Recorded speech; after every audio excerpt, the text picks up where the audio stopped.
So guys अभी मैं just video shoot कर रहा था, यानी कि गाइज आईफोन 16 का गाइज गेम प्ले शूट कर रहा था।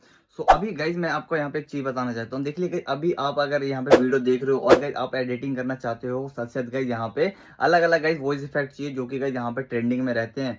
तो आप गाइज इन वाले वॉइस को अपना सकते हो और गाइज इस वाले रील को गाइज जरूर गाइज यहाँ पे सेव करके रख लो, क्योंकि गाइज ये रील खो जाएगी तो आपको गाइज नहीं मिलने वाली। किरिश का सुनने का गाना कौन है तू? बैगन ले बेटा बाप रे नहीं ससुर हमारे यहाँ ऐसा ही होता है। अरे बाबा